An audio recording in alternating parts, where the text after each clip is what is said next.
네, 오늘 내용은 요한복음 2장 1절에서 11절까지입니다. 요한복음 2장 1절에서 11절까지입니다. 예, 우리 남궁은 자매님, 우리 2장 1절에서 11절까지 읽어주시겠어요? 예.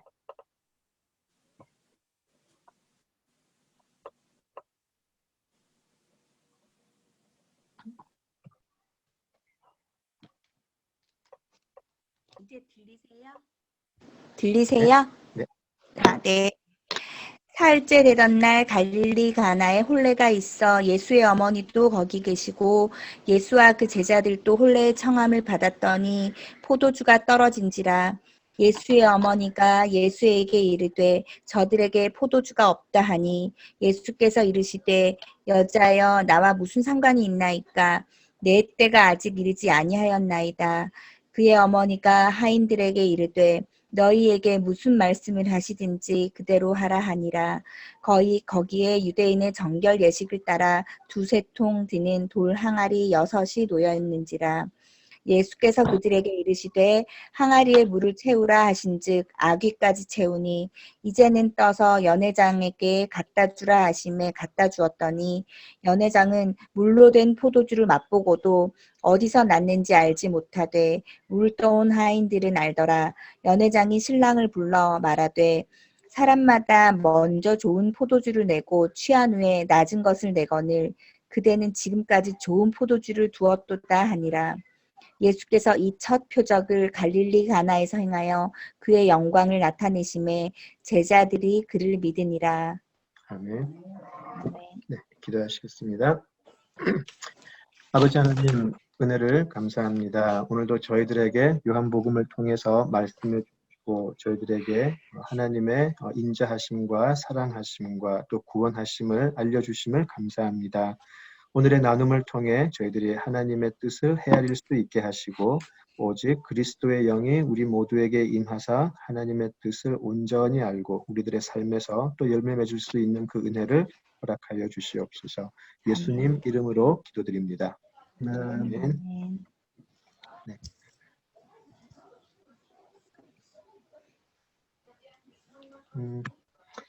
네. 우리 이제 요한복음 2장으로 들어오게 되는데요. 우리 요한복음 2장에 가나 혼인 잔치에 대해서는요, 우리가 신앙생활을 하면서 굉장히 많이 접해본 내용이라고 생각이 됩니다.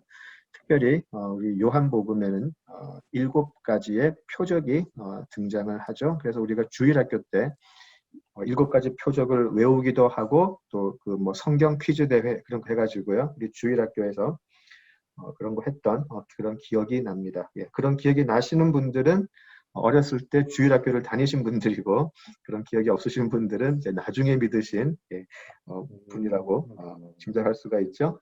예, 이 가나 혼인 잔치로 시작되는 예수님의 7가지 표적은요, 우리가 기적이나 이적이라고 이야기를 하지를 않고 보통 우리가 표적이라고 이야기를 하죠. 오늘 우리 성경 본문에서도요, 2장 11절을 보시면 예수께서 이 첫 표적을 갈릴리 가나에서 행하여 라고 하셔가지고요, 굳이 표적이라는 단어를 쓰시죠. 그래서 표적이라는 단어를 쓰게 될 때는 기적 그 자체에 대한 놀라움보다는 이것이 가리키는 의미가 분명히 있다라고 우리에게 알려주는 것이죠.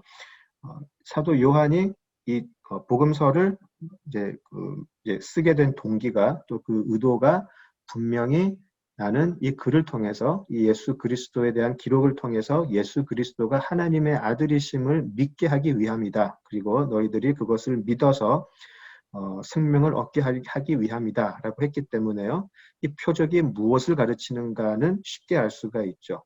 이 가나 혼인잔치는 예수 그리스도가 모든 이것뿐만이 아니라 여기 요한복음에 나와 있는 모든 표적의 해석의 기준은 이 표적이 어떻게 예수께서 하나님의 아들이신가를 보여주는가, 그 기준으로 해석을 하는 것이 가장 합당하다고 생각이 됩니다. 예. 우리 7개 표적이 생각을 해 보시면은요, 오늘 우리가 함께 공부할 가나 혼인잔치에서 물로 포도주를 만드시는 사건, 예, 이 표적으로 시작을 하고요.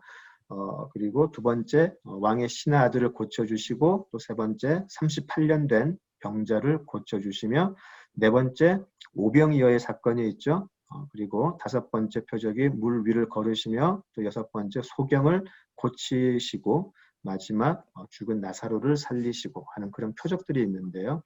자, 이런 표적을 우리가 해석을 할 때에 그 기준은 항상 예수님은 기적을 일으키시는 분이다로 끝나지 말고요.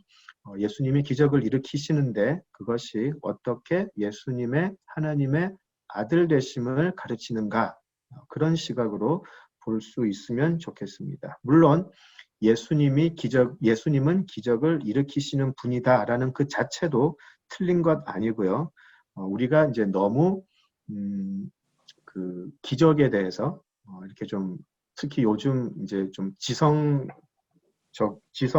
뭐라 그럴까 좀 이성적으로 신앙을 믿고 하는 그런 시대에서 또 기적에 대한 또 기적을 너무 강조하다가 이렇게 좀 가서는 안 될 길로 간 분들이 많이 계시기 때문에 우리가 기적하면 조금 이렇게 알러지 반응을 일으키기도 하죠. 그렇지만 분명히 예수님은 기적을 일으키시는 분이 맞고요. 또 그런 예수님을 우리가 믿는 것 아무 문제는 없습니다. 그러나 요한복음에 나오는 이 표적을 예수님은 기적을 일으키시는 분이다 에서 멈추게 되면 이 요한복음을 작성한 요한의 의도와는 맞지 않다는 것이죠. 단순히 어떤 이적에 놀라고 흥미를 가지게 하는 게 목적이 아니고요. 어떻게 이 사건들이 예수님의 하나님의 아들 되심을 가르치는가, 무엇을 설명하기 위함인가, 그것을 염두에 두고 공부하는 것이 좋겠습니다. 예, 우리가 이제 이 가나의 혼인 잔치에 대해서는 정말 많이 공부했고요. 믿지 않는 사람들도 아마 가나 혼인 잔치에 관한 내용은 많이 알고 있을 거라고 생각이 됩니다. 물로 포도주를 만드시고 그런 내용들이 많이 알려져 있죠. 이 가나 혼인 잔치에 관한 설교를 많이 들어보셨을 거라고 생각이 됩니다. 한번 기억을 한번 해보실까요? 가나 혼인 잔치에 관한 또 물로 포도주를 만드신 이 사건에 대해서 어떤 설교를 들으셨는지 한번 생각을 해보시면 굉장히 다양한 초점을 가지고 설교를 하셨고 또 성경 공부를 했음을 기억을 하실 수 있을 것 같습니다. 어떤 설교를 들어보시면 거절에도 불구하고 예수님께서는 반드시 내 기도를 응답해 주실 것이다 라고 믿었던 마리아의 믿음에 관해 초점을 맞춘 설교도 들어보셨을 것이고요. 또 딴 사람들은 모르지만 순종을 해서 예수님의 기적을 목격하였던 하인에 대해서 하인의 그 어떤 특권이라 그럴까요?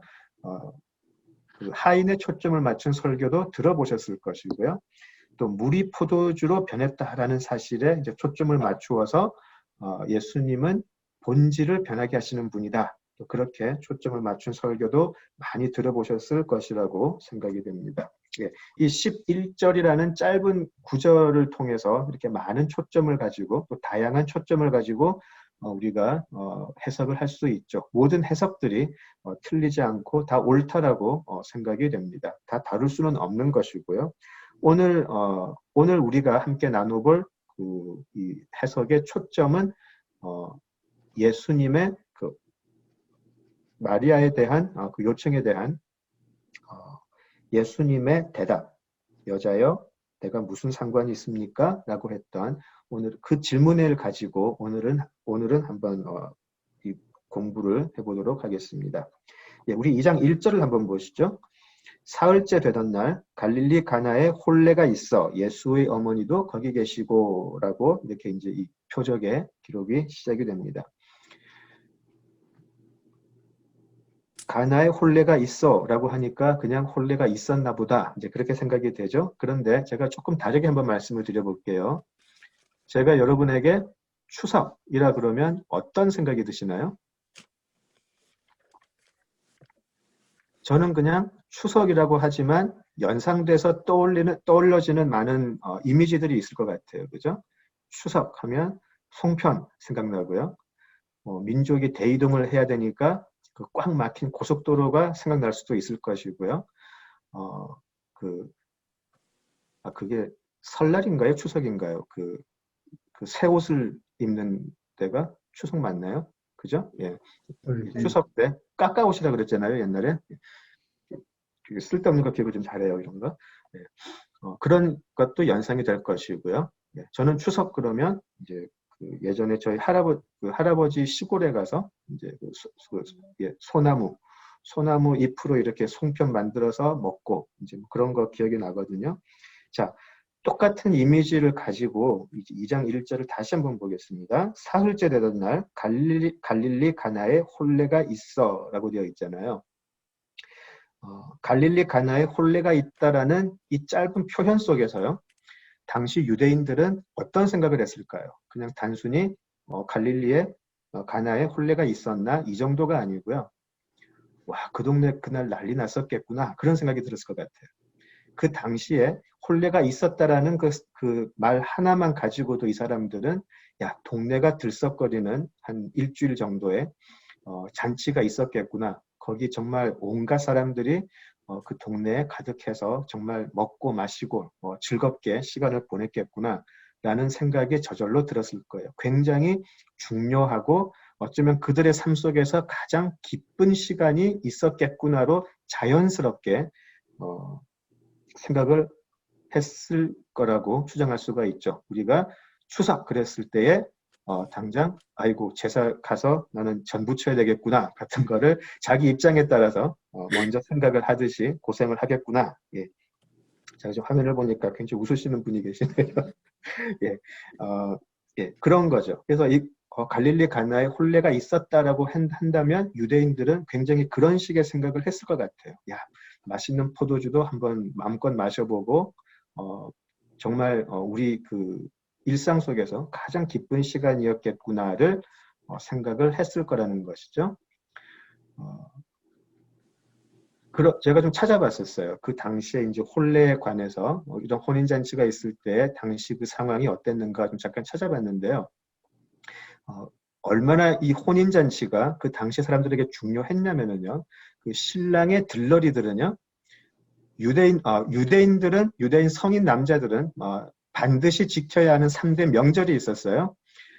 그 중에 하나인 초막절에 그 신랑의 들러리로 세워진 사람들은 참여하지 않아도 되는 합법적인 이유가 됐었대요.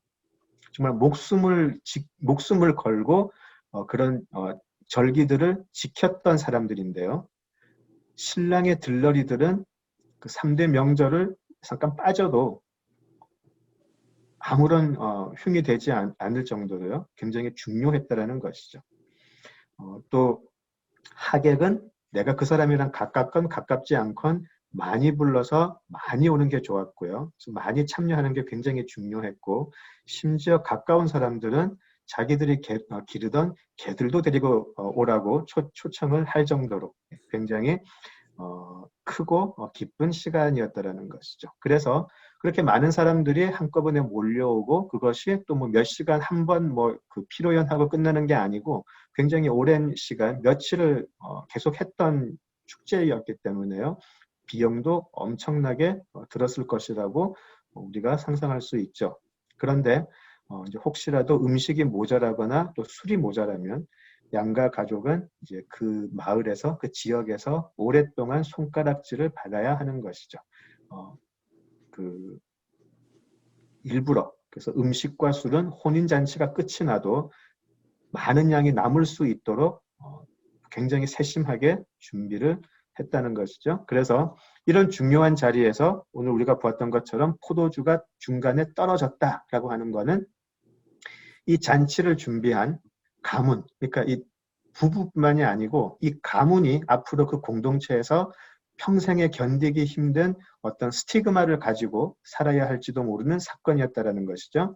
그래서 포도주가 떨어졌다라는 것은 우리는 그냥 그 마시는 포도주가 중간에 떨어졌으니 왜 이렇게 준비를 잘 못했나라는 정도가 아니고 그 한 가문, 한 집안이 이 공동체에서 오랫동안 아주 멸시를 받고 살아가야 할 그런 엄청난 사건이었다라는 것이죠. 그래서 혼례가 있었다, 포도주가 떨어졌다, 이것만 봐도 유대인들은 저절로 야, 이거는 정말 있어서는 안 될 일이 생겼구나라고 금방 알아챌 수 있었다라는 것입니다. 자, 우리 이제 예수의 어머니, 여기는 마리아라는 이름이 나오질 않죠. 그냥 예수의 어머니라고 의도적으로 하고 있는 것 같은데요. 예수의 어머니에 대해서 잠깐 보죠. 예수의 어머니, 예수와 그 제자들도 혼례의 청함을 받았더니라고 2절에 나와 있죠. 그래서 이제 어떤 그 학자들의 기록을 보면 예수와 제자들도 잘 알고 있는 사람들의 그 혼례잔치였을 것이다. 어쩌면 예수님의 친척이었을 수도 있다. 뭐 그렇게 말하는 사람들도 있고요. 또 어떤 분들은 전혀 그렇지 않다. 그냥 그 당시에는 혼례는 누구나 다 같다. 웬만큼만 알면. 그래서 그런 여러 가지 추측이 있는데요. 한 가지 우리가 좀 확실하게 알 수 있는 건 예수의 어머니가 3절에 보시면 포도주가 떨어진 것을 알아버렸죠. 그래서 이렇게 보면 두 가지로 이제 생각을 할 수가 있어요. 마리아가 굉장히 그 신랑 신부와 가까운 친척이었거나, 그래서 어떻게 지금 이런 피로연이 진행되고 있는가를 알 수 있는 위치에 있었거나, 또 하나는 도와줄 수 있었다라는 것이죠. 그 가정을 어떤 뭐 친구든지 아니면 다른 어떤 가까운 그런 관계로 인해서 부엌에서 일을 하고 있었다라는 정도는 우리가 쉽게 추정을 할 수가 있습니다. 자, 이제 여기서 이제 마리아의 예수님을 향한 요청을 한번 보죠. 2장 3절입니다. 포도주가 떨어진지라 예수의 어머니가 예수에게 이르되 저들에게 포도주가 없다 하니 4절 예수께서 이르시되 여자여 나와 무슨 상관이 있나이까 내 때가 아직 이르지 아니하였나이다. 예, 오늘은 이 4절을 가지고 한번 좀 살펴보겠습니다. 왜냐하면 여러 가지 관점을 가지고 이 가나 혼인잔치를 해석을 할 수가 있죠. 예, 다 옳은 해석이라고 생각이 들고요. 그러나 그 중에서 가장 제가 그 합당하다고 느끼는 해석 방법은 역시 저자의 의도와 의자의 저도의 의자의 저도 저자의 의도죠. 예, 저자의 의도와 맞는 것이 부합하는 것이 가장 정확한 해석이 아닐까 싶습니다. 예, 아침에 이렇게 말이 자꾸 엇갈리네요. 예. 여자여라고 했던 이 표현 때문에 특히 이 유교 문화에 있는 우리 한국 그 교인들이 굉장히 그 걸려 넘어지는 부분이기도 하죠. 어떻게 어머니에게 여자여라고 할 수 있는가? 굉장히. 근데 이 부분을 가지고요, 또 많은 해석이 있어요.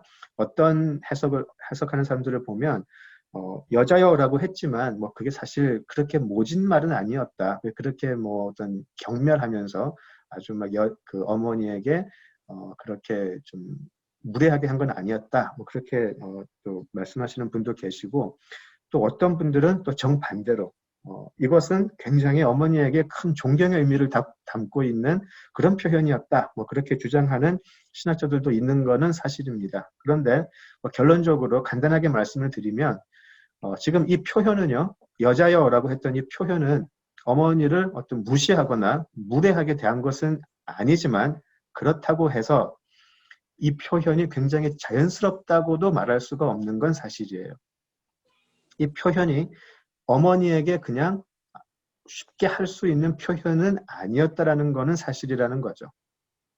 그렇죠? 그래서 이 여자여라는 표현 때문에 많은 분들이 궁금증을 가지고 계시는데, 그 다음을 한번 보실까요? 여자여 다음에 무슨 이야기를 하셨는지. 여자여 나와 무슨 상관이 있나이까? 라고 물어보시죠. 사실 저는 이 부분이 더 궁금했었어요. 여자여라는 표현을 왜 이해를 할 수 있었냐면, 나중에 예수님께서 십자가에 달리실 때 예수님이 한 번 더 여자여라고 부르시는 것을 우리가 볼 수 있죠. 요한복음 19장 26절에 보시면 예수님이 제자를 가르쳐서 마리아에게 여자여 보소서 아들이니다 라고 이야기를 하시죠. 그래서 굳이 지금 사도 요한이 예수님이 자신의 어머니를 여자여라고 부르고 마지막에도 십자가에서 여자여라고 불렀다라는 것은 다소 의도된 기록이 아닐까 싶어요. 굉장히 중요한 표현이 굉장히 중요한 의미가 있는데 그 다음에 하신 말씀 나와 무슨 상관이 있나이까라고 붙여보면 예수님의 의도가 더 확실하게 나타나는 것을 우리가 볼 수 있습니다. 자, 근데 여기 조금 다른 번역들이 있어요. 다른 표현들이 있어요. 우리 한글 그 개역 성경을 보면 여자여 나와 무슨 상관이 있나이까 라고 되어 있는데요. 이게 그 킹 제임스 버전으로 보시면 당신이 나와 무슨 상관이 있습니까? 라고 해석이 될 수가 있고요. 또 우리가 지금 사용하고 있는 그 ESV 버전 그 번역을 보시면 이 상황이 나와 무슨 상관입니까? 라고 나와 있어요. 조금 다르죠? 그 킹 제임스를 보시면 나와 무슨 상관이 있나이까의 그 주체가 당신이 나와 무슨 상관입니까? 여자요. 여자 당신이 나와 무슨 상관이 있습니까? 당신이 뭔데 나한테 이런 걸 부탁합니까? 이렇게 물어보는 것처럼 들리고요. ESV 버전을 보면 조금 달라요. 이 상황이 나하고 무슨 상관이 있길래 내가 여기에 관여를 해야 합니까? 라고 기록이 되어 있어요. 조금 의미가 다르게 나와 있죠? 그죠? 그래서 저는 이 원어를 잘 모르니까요. 그래서 원어 그 공부하신 분들이 어떻게 해석을 했는지 봤는데 어느 게 더 옳게 보이시나요? 전체적으로 보았을 때 여자 당신이 나와 무슨 상관이 있나이까라고 들리시나요? 아니면 지금 이 상황이 나하고 무슨 상관이 있습니까? 그렇게 들리시나요? 물론 궁극적인 의미는 똑같아요. 그러나 표현은 다르죠. 이상. 이 상황이라고 생각이 드시죠? 예. 원어를 공부하신 분들이 어떻게 번역을 했는지 보았는데요. 그분들은 포도주가 모자란 것이 나하고 무슨 상관이 있습니까? 라는 번역보다 당신이 나와 무슨 상관이 있나이까라는 번역이 더 가깝다고 그래요. 더 원래 의미에. 그러니까 이렇게 해석을 할 수가 있죠. 지금 나에게 포도주가 없으니까 어떤 이적을 행하라고 부탁을 하시는데 당신하고 내가 무슨 사이이길래 나한테 명령을 하십니까? 이렇게 해석할 수 있다라는 것이죠. 조금 더 무례하게 느껴지시지 않나요? 그죠? 어머니에게. 포도주가 떨어진 거는 내가 알겠는데 당신하고 내가 무슨 상관이 있길래 나한테 이런 부탁을 하십니까? 이게 원래 의미에 더 가깝다라는 것이죠. 그게 지금 우리한테도 해석 상관이 되는 것 같아요. 들으니까. 네네. 우리가 기도하고 뭐 구할 때 네. 하나님하고 나하고 무슨 상관이 있어서 이걸 구하냐? 지금 그렇게 들리는데. 무서운 말씀이시죠, 사실 그게. 그래서 우리가 기도할 때 끝에 예수님의 이름으로 예수님 기도합니다가 그래서 중요한 것 같아요. 만약에 우리가 예수님의 이름으로 믿고 기도하지 않으면 그런 기도는 사실 뭐 산신령한테 뭐 주문 외우면서 비는 거랑 똑같지 않을까 그런 생각은 들어요. 그래서 관계가 그렇죠. 관계가 그 정립이 되는 거죠. 예, 예. 그렇죠? 지난주 우리 그 시은이 엄마랑 나눴던 그 내용이 사실 그런 내용이었는데 또 집어주시네요. 감사합니다. 예, 그래요. 그 예수님께서 지금 그렇게 굉장히 무서운 이야기를 하시는 거예요. 나하고 무슨 상관이 있길래 지금 이런 부탁을 하십니까? 그래서 이제 여기서 마리아의 믿음에 초점을 맞추시는 분은 그럼에도 불구하고 마리아는 예수님 해주실 것을 믿었다라고 해서 이제 보통 마리아의 믿음에 초점을 맞추는 해석은 이제 그 길로 가게 되죠. 자, 지금 이 예수님의 이해할 수 없는 이 대답을 이해하기 위해서는요. 이제 또 4절 후반을 보시죠. 내 때가 아직 이르지 아니하였나이다라는 곳에서 이제 실마리를 풀어야 될 것 같아요. 내 때가 아직 이르지 아니하였나이다.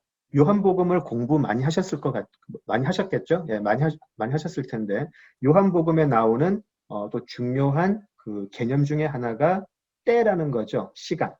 그죠? 그 시간이 굉장히 반복해서 요한복음에 나오게 되는데요. 여기서 예수님이 이제 이 때에 대해서 얘기를 하세요. 내 때가 나의 시간이 아직 이르지 아니하였습니다. 여기에 지금 굉장히 큰 의미가 있는 것이죠. 왜 예수님께서는 굳이 여기서 내 때가 이르지 않았기 때문에 나하고는 상관이 없다라고 이야기를 하셨을까? 조금 고민을 이제 한번 해보죠. 자, 이 부분을 풀기 위해서 제가 사도행전 한번 가보겠습니다. 사도행전 1장으로 한번 가보시죠.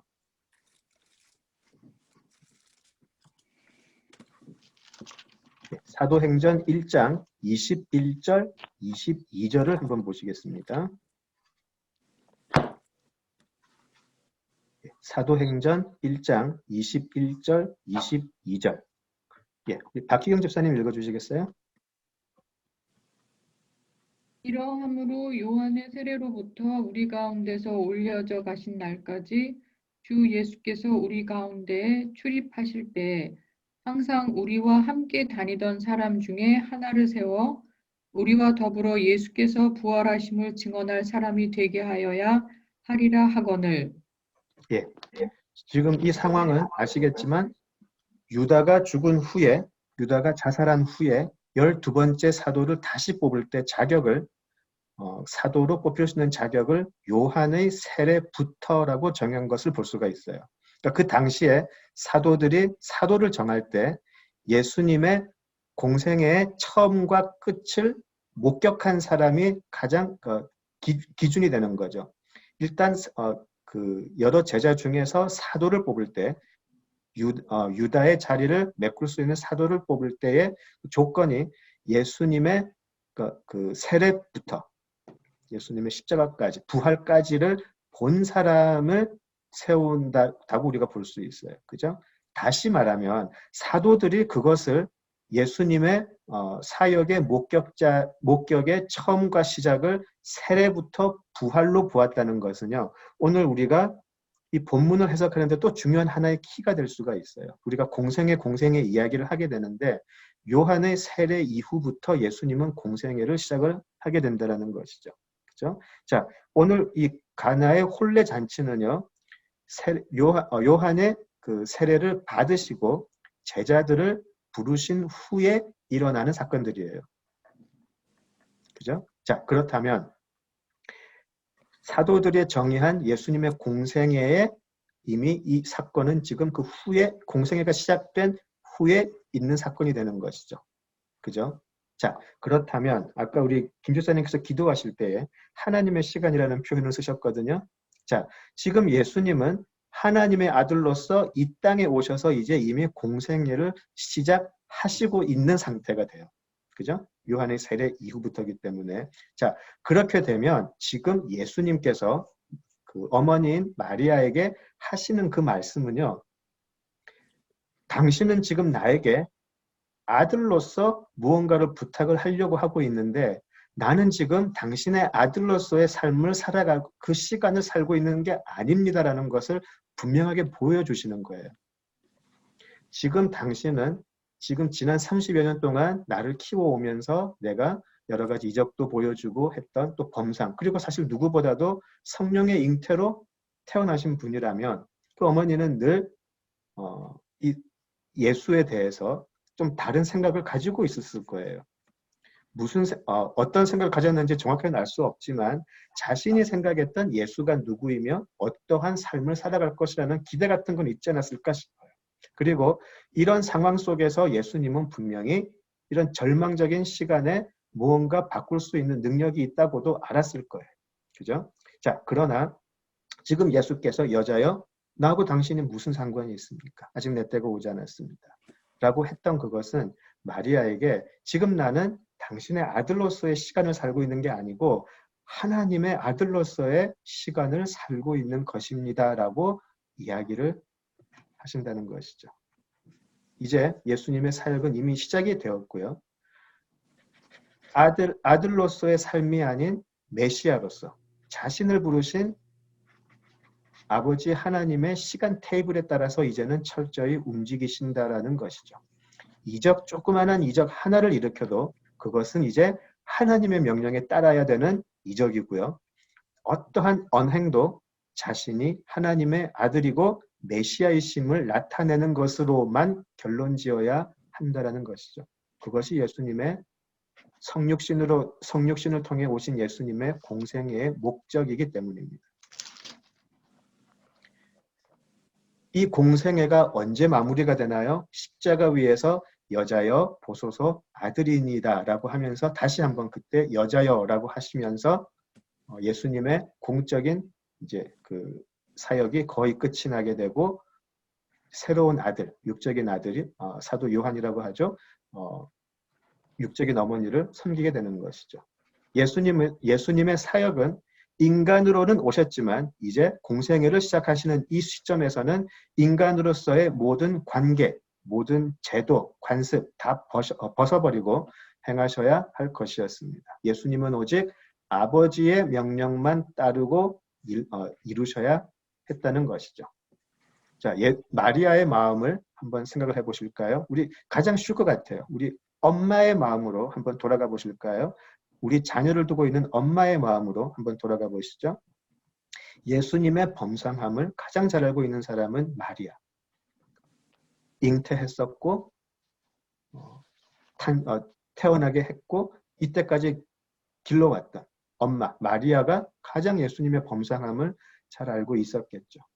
어떤 마음을 품게 되었을까요? 점점. 그렇죠? 자, 인간적으로 생각하면 어떤 생각을 하게 되었을까? 조금 우리가 상상을 한번 해볼까요? 인간적으로 자신의 아들이 이런 뛰어난 능력을 바탕으로 유대 사회에서 출세해서 이름 떨치기를 원했을까요? 아니면 마리아는 구약에 약속되었던 것처럼 약한 자들, 또 힘든 자들을 돕는 그런 사람으로 자기 아들이 계속 살아가기를 원했을까요? 또 아니면 마리아는 자신의 아들인 예수가 이스라엘 민족이 이방의 억압에서 해방되고 그런 어떤 지도자가 되어서 새로운 왕이 이스라엘의 왕이 되어 다윗의 왕조를 새롭게 잇는 왕으로 등극하기를 소원했을까요? 마리아가 어떻게 아들 예수를 이때까지 보아왔고 어떤 미래 소망을 가지고 있었는지는 알 수가 없죠.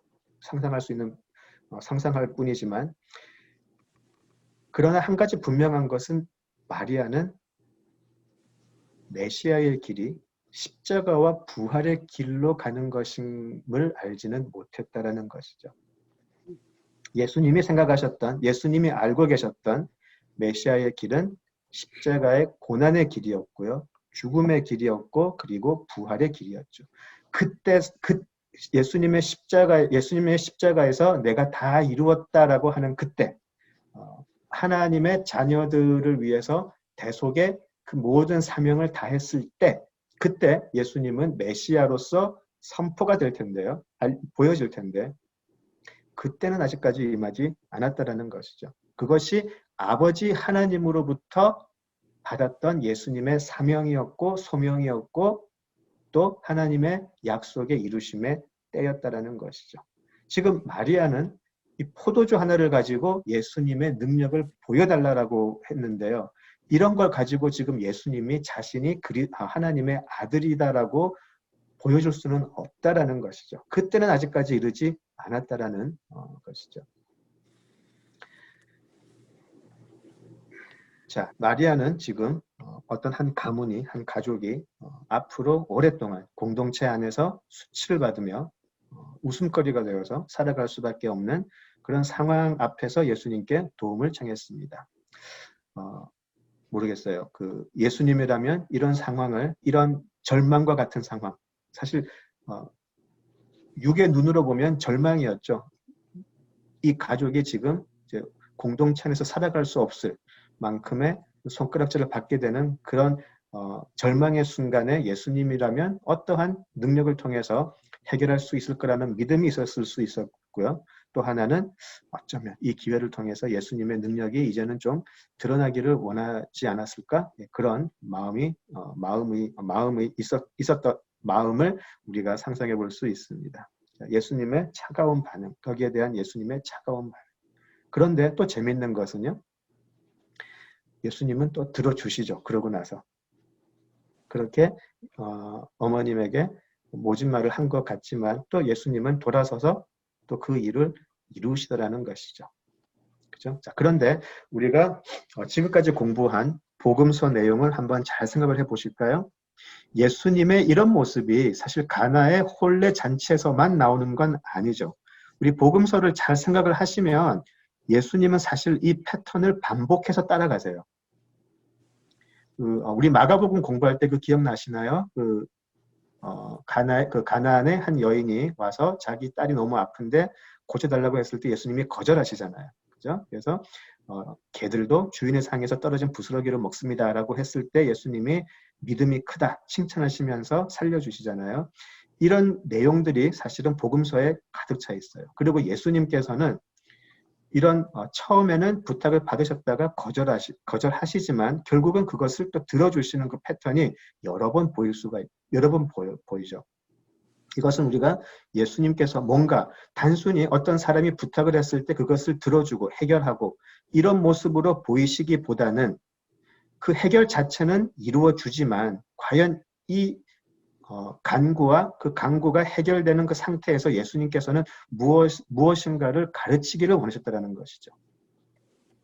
그냥 만약에 예수님께서 누가 부탁을 하고 그걸 그냥 들어주고 그거는 표적이 될 수는 없다라는 것이죠.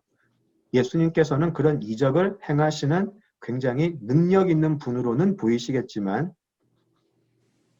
예수님은 소원 성취를 이루어주는 분으로 그런 존재로 이해가 되면 안 될 뿐이었다라는 것이죠. 예수님께서 하신 모든 일들은 오직 한 가지에 집중이 되어 있습니다. 그 한 가지는 자신이 하나님께서 약속하신 메시아이며 하나님의 아들 그리스도이시라는 것입니다. 예수님이 행하시는 모든 이적들은 하나님의 시간 속에 있는 이 모든 이적들은 표적이 되어서 예수님이 누구이신가를 보이는 것에 집중될 것입니다. 어머니의 명령을 따라서 행하는 이적, 물론 많은 사람들을 놀라게 하고 기쁘게 하고 또 예수님의 명성을 높이는 데 도움은 되겠지만 하나님께서 정하신 사역의 시간표 그리고 여정과는 아무런 상관이 없을 수도 있다는 것이죠. 예수님의 이제 이 표적의 시작으로 요한복음에서는 이제 예수님은 이 표적의 시작으로 십자가의 고난의 길을 이제 시작하십니다. 마리아는 알았을까요? 이 표적이 처음 표적이 되어서 예수님의 십자가의 시간표가 이제 시작이 된다라는 걸 알았을까요? 만약에 우리 집사님들, 자녀들이 이 놀라운 일을 행함으로 인해서 이렇게 해볼까요? 이제 하버드에 수석으로 들어갔어요. 4년 장학금을 받고 얼마나 기쁠까요? 그죠? 아들의 능력이 보여지고 딸의 능력이 보여지고 이제 게임 끝났다. 제일 똑똑한 우리 아들, 딸들 여기 들어갔다. 그런데 그게 만약에 십자가와 같은 고난으로 들어가는 삶의 시작이라면 가라 그러실까요? 말리실까요? 우리는 이해하지 못하는 그 예수님의 좁은 길로의 사명이 이제 시작이 된다는 것이죠. 마리아는 그것을 알지를 못했어요. 마리아는 그것을 알지를 못했어요. 자, 11절을 한번 보실까요? 11절을 보시면 예수께서 이 첫 표적을 갈릴리 가나에서 행하여 그의 영광을 나타내심에 그 다음이 좀 있어요. 제자들이 그를 믿으니라 라고 되어 있어요. 이 표적의 결론 부분이 제자들이 그를 믿으니라 라고 되어 있거든요. 굉장히 재밌죠. 또 마가복음을 공부할 때 우리가 계속 보았던 또 하나의 예수님의 패턴인데요. 예수님께서는 이적을 일으키시고 난 후에 자꾸 숨으시죠. 그리고 알리지 말라라고 이야기를 하시고요.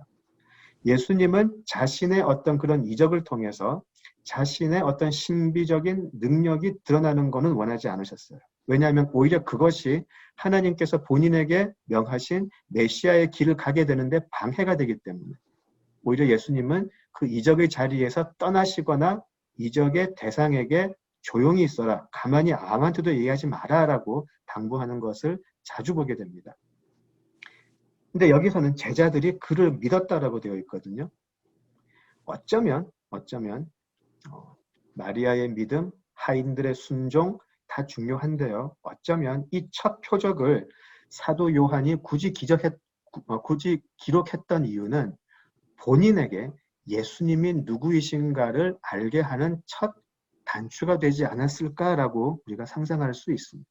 사도 요한 자신에게는 어쩌면 이 첫 표적이 갖는 의미가 두고두고 생각을 했었을 때, 아, 그것이 이런 의미였었구나. 이것이 그 예수님의 그 가나에서 행하셨던 그 이적이 아, 정말 놀라운 사건의 시작이었구나를 깨닫게 된 것 같아요. 사도 요한이. 그에게는 너무나 중요한 사건이었던 것 같아요.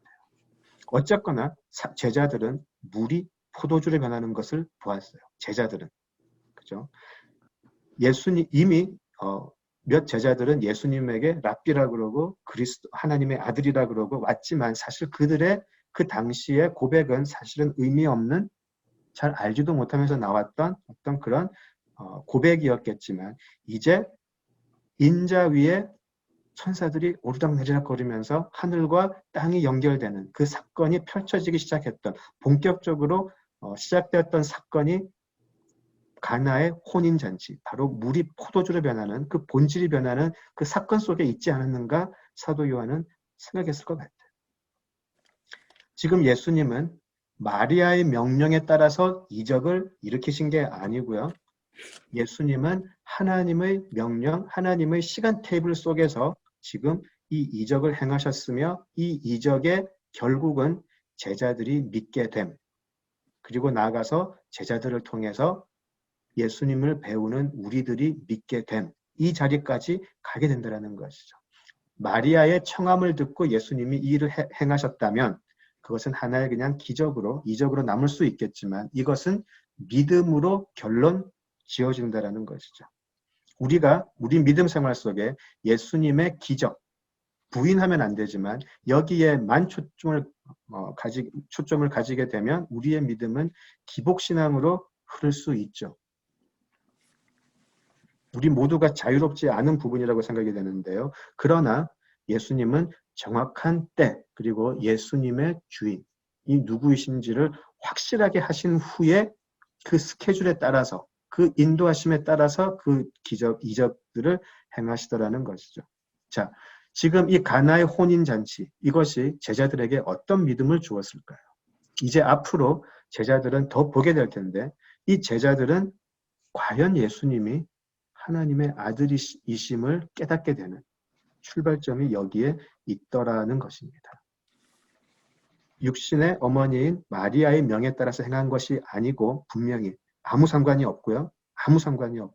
오직 하나님께서 명하신 이제 제자들에게 자신이 그리스도이시며 자신이 하나님의 아들이심을 이제 나타내야 하는 때가 이르렀기 때문에, 시작이 되었기 때문에 이 사건을 행하시더라는 것이죠.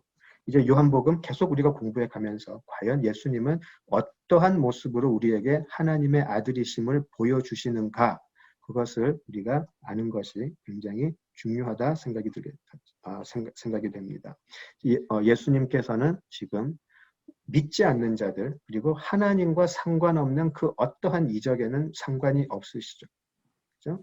하나님께서 하신 약속, 하나님께서 말씀하신 그런 언약들, 오직 그 위에서만 행하신 메시아시기 때문에 우리들의 신앙 생활 속에서도요, 과연 우리의 삶이 하나님과 어떤 관계가 있는가? 과연 나의 지금 하는 이 조그마한 행동들이 그리스도를 통해서 하나님 앞에 무슨 관계로 어떤 모습으로 보여질 것인가? 모든 것이 이 사닥다리가 되는, 하늘과 땅의 사닥다리가 되는 이 예수님을 통해서 어떻게 하나님과의 우리의 관계가 만들어지는가?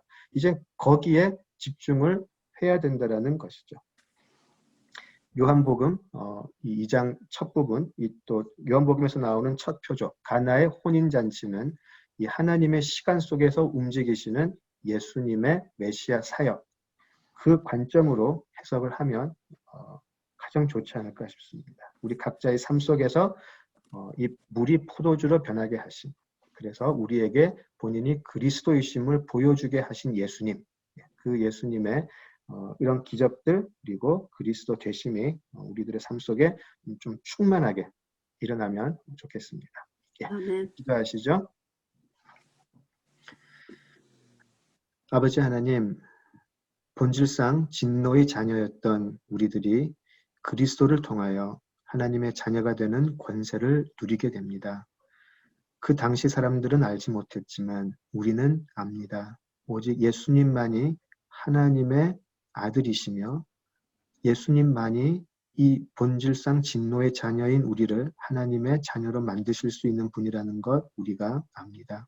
하나님, 그 특권을, 그 권세를 기쁨으로 누릴 수 있게 하시고 소홀히 여기지 않게 하시고 오직 하나님께 감사하며 우리에게 주어진 하루하루의 삶 속에서 그 사실 하나만으로 기쁘고 그 사실 하나만으로 감사하며 그 사실 하나만으로 충분한 그러한 삶을 살아가는 우리 모두가 되게 하여 주시옵소서. 예수님 이름으로 기도드립니다. 아멘. 네.